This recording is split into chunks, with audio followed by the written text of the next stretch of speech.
Okay, so I showed my nephew Trainspotting. So we're going to watch a scene from it.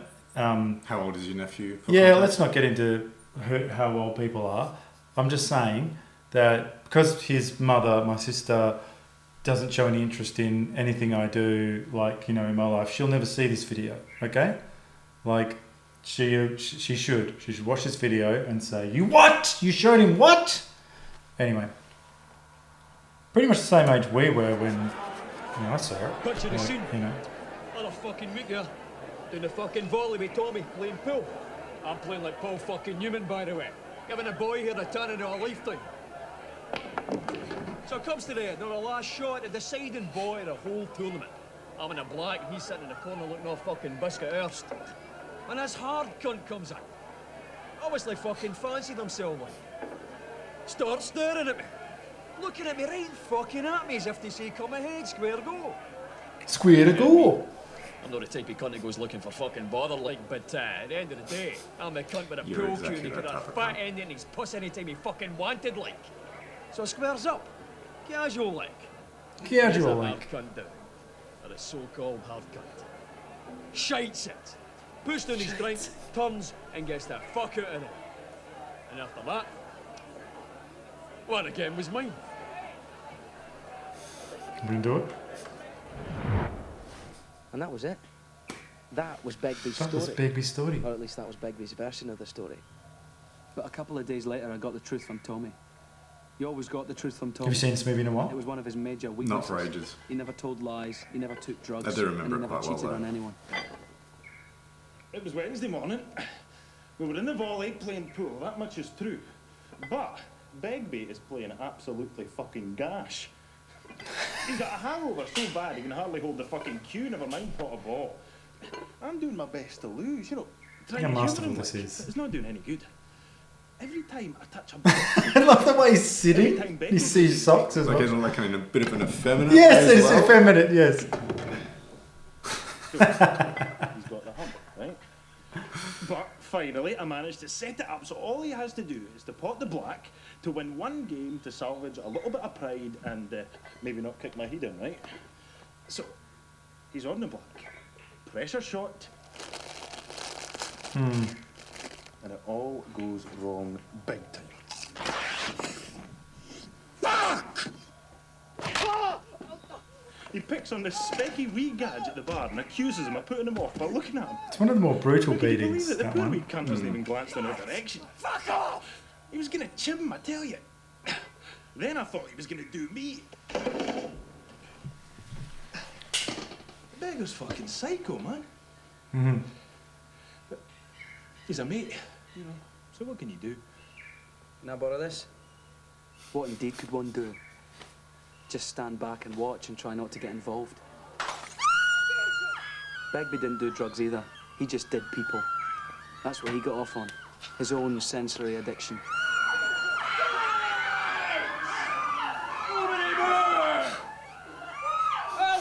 One of my favourite lines. No cunt leaves here till we find out what cunt did it. Who the fuck are you? Yeah! Nobody leaves until we find who, what cunt did it.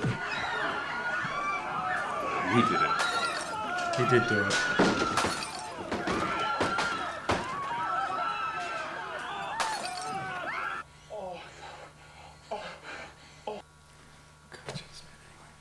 Okay, so that scene is amazing.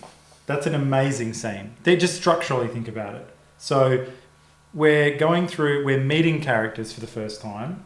We meet Begbie. Well, we also see the group together, but we meet Begbie and Tommy. Yeah. So Begbie's story is the sort of bookends this section. Then we get Tommy's version of events, which tells us more about Begbie than Begbie's story. And then we've got Rents stumbling across the sex tape of Tommy's, and Tommy says the line, I only picked this up when he says about Begbie, well, he's a mate, so what can you do? And then Rents holds up the video and says, can I borrow this? So, because one of the discussions we got into among many with my nephew was, he was like, oh, how could they go hang out with such such dickheads or annoying people, and what doesn't he just get rid of them? And I'm like, well, is that the way life works? And he sort of came to it on his own and was like, no, I guess not. I guess you sort of do end up with people you don't even know how or why, and but that is implicating Rents in that as well. He's a mate, so what can you do? Yeah. Yeah. Well, I mean, I think maybe part of that was, not to sound really old, but this is pre-internet social media days. Yeah. Where if you had mates, so you had your schoolmates, and then maybe you made some workmates, and then that was it. Whereas now you could You just not find your group of furries to hang out at with. least there's the illusion that you're connected to the world and that you can find friends anywhere and everywhere. Like, I don't know that that's the reality, but Don't test me on how many friends I have. Don't do it. this is it. This is it. But I think there's at least the illusion that you can find new people these days. Yes. So I imagine these days you shed people quicker than, whereas before you just kind of go, well, I don't think they have friends. I don't even think that's the thing. People don't have friends like this anymore. As in, like, not just like these types of people. They just don't have a group of they friends. don't have friends like this. I know, but like, when was the last time you saw? I saw a group of people out the other day, and maybe we're segmented or something. Maybe there's a group of people who are terminally online like me. Either I'm with my family or I'm horribly online, and I look at these groups of people all out somewhere talking and stuff. You wouldn't want me with you anyway. I've talked too much, but I'm just staggered. Whereas this seemed to be more of these people aren't 18. They're in their 20s. 20 to 30, somewhere in there. So I don't know. I can't quite put that together. But so I got a few other things. I think this is a big call, big claim. I think that this might be on a small list of almost absolutely perfect movies. Absolutely perfect in every way. If it's close to a Nadia Comaneci 10 that you could get. Like I'm saying, like, obviously that we lose points because there's no such thing. You can't get it perfect. It's impossible. But I'm saying in my world, like, I think of like The Wizard of Oz. I think of like Trainspotting and Pulp Fiction. Obviously, is another one. They've got like usually a couple of things. Could be a line. Could be a scene. Maybe could be this or that. Where you go, I don't know. But they're usually charming things, I watched this and I was just like, I loved every single minute of it. I thought the soundtrack was amazing. I dressed like several of the characters. I dyed my hair like Sick Boy for 10 years, maybe longer, maybe 12 years, like just on and off, like just wanting it to get. I mean, there are concepts in this movie and in the book that I say every week, I say every day. I think I can't fit this movie into my soul. It's that big. Like, it's just it to me anyway. Where does it sit with you? Look, not as big. I've been big, so you don't have to go big. Look, I think it's a masterwork. The only thing that kind of stops it for me is whenever I think about going to watch it again, I'm repulsed by hanging out in that world. So a big thing for me with cinema is how much I like the world they create and how much I like spending time with it. Yeah. So there's a lot of movies that I will watch more than I should, given the performance, the storytelling, and everything, because they have this nice world that I just like hanging out in. Yeah, you're not in danger as much as emotional danger. Well, or there's just something about it. There's something about I really love world building. It seems to kind of carry a lot of weight for me. So whereas with this one, this is a horrible world. And the pinnacle is the worst toilet in Scotland. That's at the beginning. Amazing scene, but you just kind of go, yeah. That's in the first 10 minutes. And then the way Tommy dies with I thought one bit that you have forgotten, that you have neglected, and I can tell you haven't seen it in long enough to remember it. It's been a while. Go on. You ain't ready for this bit. You ain't even ready for this. I wasn't ready. Oh man, I was sitting there on the couch, and it was a bit that. See, I've seen this movie maybe 150 times. Just I know every inch of it. and because of the length of time it's been, I now have 2 children, and I'm sitting there, and Sick Boy and the girl, they all doing their drugs, and it pans out, and there's a baby in the scene. I remembered. I'm not even talking about the big scene. I'm talking about her just being there. Yep. Just being there, the baby just being there. I've got a baby now, and another baby, and I was like immediately just crushed. You know, like it was just hit me so hard. And then later on, obviously, not to spoiler alert, so skip ahead, but you know, obviously the while they're all smacked off their head, the baby just dies. You know, and I was a mess. I was a total mess. Well, I can't believe they showed it as well. Like I can't believe it. To borrow a term from the kids these days, it hits different after you're a dad. Well, I tried to put it into... I'd have to look into it. It obviously hits different after you're a dad, but I tried to explain it to my nephew because he's in the same era that I was when I watched it, life era. And when you're a young, angry man, you just want to watch, you know, blood sport, and you can watch horrible things. You can watch Live Leak and whatever horrible, you know, internet videos there are, and it's all fun and games. And I tried to say, look, because he's like, oh, what was that? What's the deal with that scene? Like, he understands conceptually. And sorry, my man, if you're watching this, to talk about you like it's David Attenborough, but you don't know who that is anyway. So he knew something bad had happened, and he knew all the right things to say, like, oh, that's bad and it's terrible. But he didn't feel it in the way that I did. And I said, oh, look, as you age, particularly as you get past 25 to 32 as a man, you're going to more of these leads are going to be plugged into a power source, and one by one until they're all plugged in. And when you have a kid, they're all plugged in, and you feel in everything. There's a reason why revolutions are, and terrorism, I guess, is pulled off by young angry men, because they can they're obviously your best soldiers, because they can be unfeeling and carried off with the moment. And ain't no such thing as someone who's like middle-aged with like 2 children and is like, and into their kids like we are as well. Like, obviously there's people that aren't, and you just I was a mess, man. Yeah. But it made the film better. Like the thing is, that was a whole. It also there was also a couple of other parts of the movie that I didn't understand fully.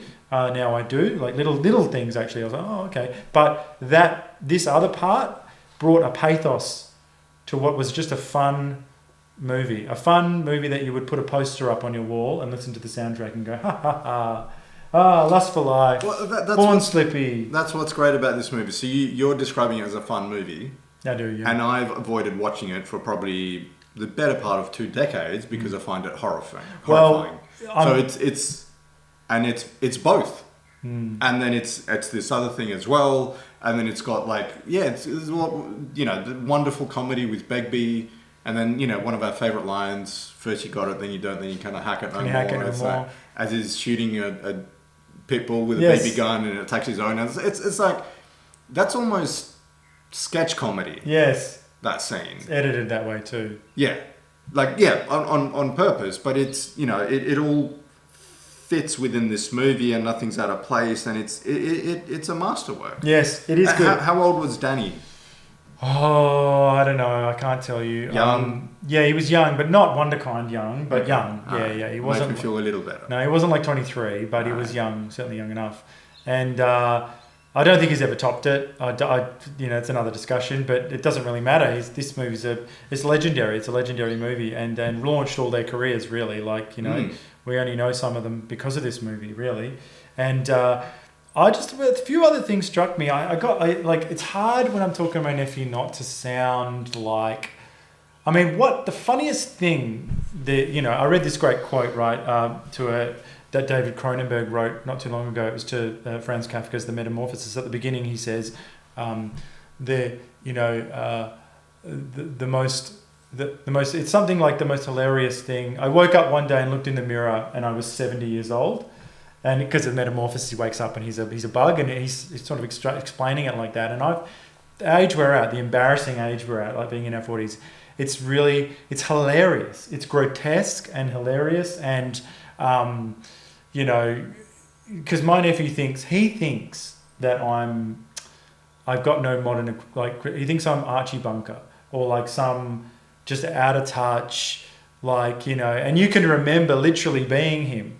Do you know what I you're mean? looking at him going, we've got some stuff in common. Yes. Not everything, but we got some stuff in common, and he's looking at you going, yes. I can we're barely even the same species. a little bit. Like, he thinks that I am, the crazy uncle. That's my reputation in the family. They think I'm a conspiracy theorist and crazy and a lunatic and the rest of it. But also he thinks that I'm, like an out of touch fuddy-duddy, like, which is hilarious to me, because we can talk, like, and he hates it when I use online terminology. I only use it because I don't use it ironically. It's because we're all on the same message boards, and the terms mean, like, we're using them might mean slightly different things when we say it, but it's still. Whereas when I was a kid, an old person, a middle-aged person, wouldn't be able to understand you at all. At all. So we've got some kind of link, but I'm also trying to explain to him, like, the 90s, you know what I mean? Like every era is just an era, and, you know, things are always getting better. Crime's down, things are always better. I conceded that. But there were some, it's a very particular time, and just explaining to him some stuff that I was like, well, I don't know, like, he didn't know what kind of thing it was he was looking at. He was like, what was the point of that movie? And I just said, well, I try not to say it. Like, I just go, well, you can feel what the point is. You can't, it's not really about your brain. But I think movies like this, there's enough in there that there's several points. There's enough in there that you can take out whatever you want from them. Yeah. You know, so you could see it as, like, the ending as either positive or negative. So he goes through that you know, it ends with him reciting the choose life monologue, right? But he's done in his friends. But he's fucked over his friends, just stolen from them. But two of his friends are scum suckers, at least. But so is he.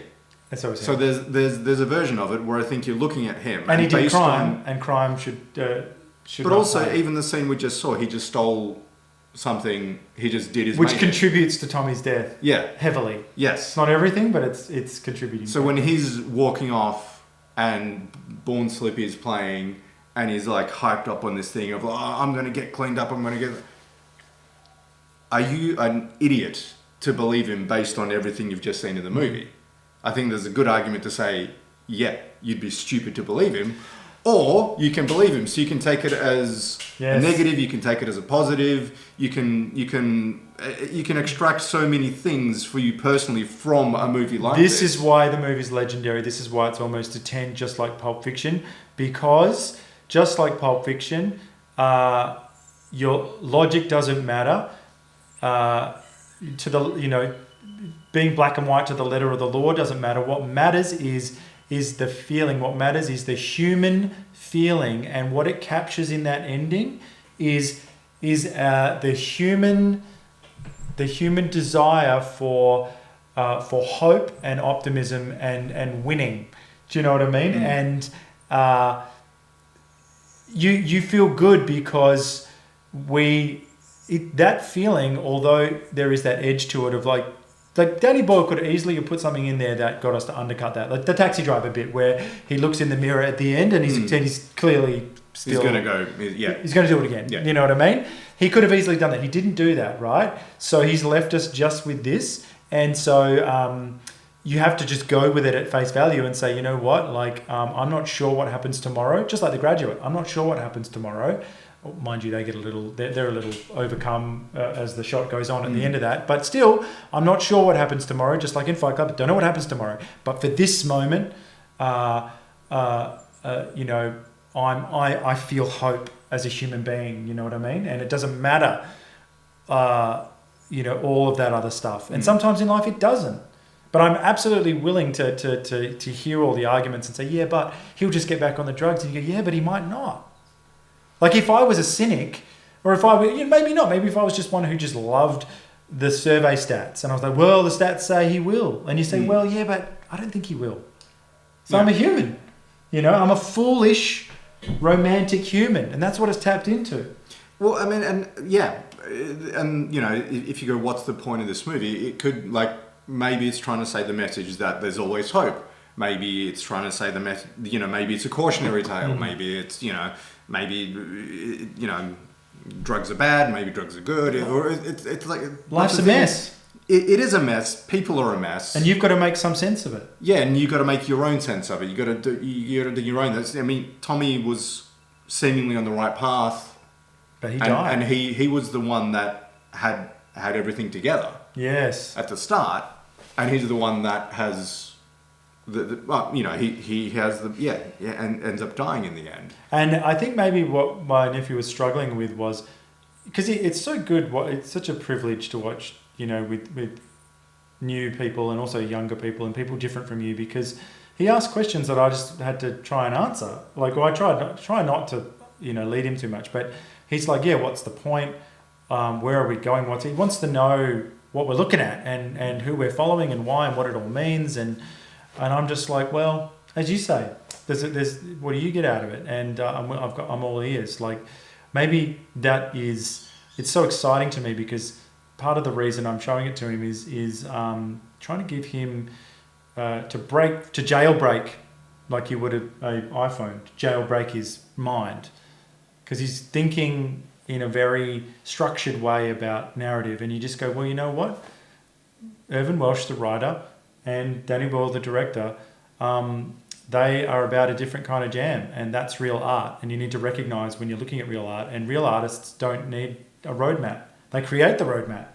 Do you know what I mean? And we don't know. And there could be a multiplicity of meanings and reasons. And I think that maybe it's worse now because the big screen the stories are fairly simple, but also we're being encouraged to be very black and white about history and about storytelling and about who's bad and who's good and why. And that's just a cyclical. That's not like just now. That just goes in and out of favour. And this moment we're in right now is just very black and white. Like you are encouraged to if someone has been problematic in the past, well, then you need to wipe them off the face of the earth. And then this person's good, this person's bad, and and when really in 1996 you used to go to people's house and they'd have Fear and Loathing, American Psycho, Trainspotting, either the soundtrack, the book, or the film, the VHS, just everywhere. It's a very literate time, of a certain kind, and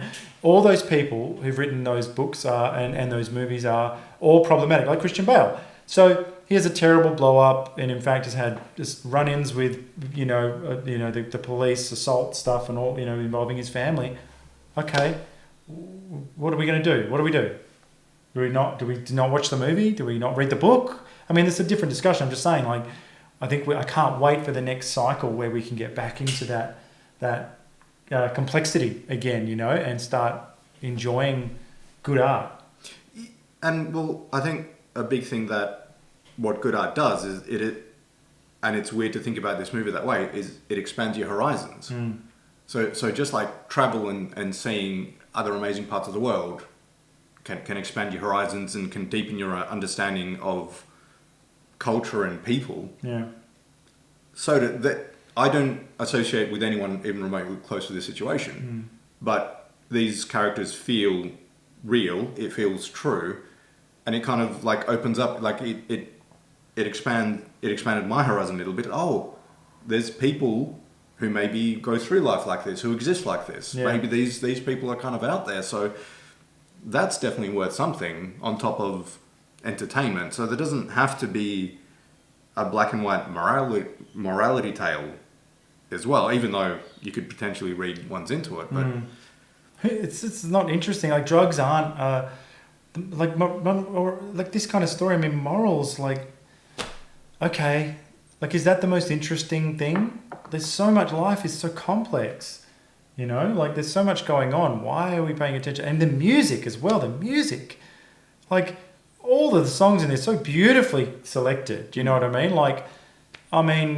it just got me into all those bands, each one, and I mean, oh God. And just maybe as my final note is just Robert Carlyle, greatest performance, just legendary I love him. Because the thing is, Francis Begbie, you should hate him. You should hate him. You should hate all these guys. Yes. I love them all. Yeah. There's no one in this film I don't love. I see them as humans and their foibles, and they've got good and they've got bad. Like even Begbie, he's fun. It's funny. There's something like that. That story he tells. But we do the thing all the time. It's so endearing in this weird way. Yes. And it's so horrible. I know. And him coming down, and you look at the result of that, and this poor girl has just got blood streaming down her face. But then he makes it that funny as well. I know. So that's But the thing is, I guess everyone's got light and shade because he's the one who says, you shouldn't be on those drugs. Yeah, he's the one that doesn't. He's the only one that doesn't do drugs. Yes, but he's violent and drinking, which is in that Street song that we love. Yes, where they do that. Yeah.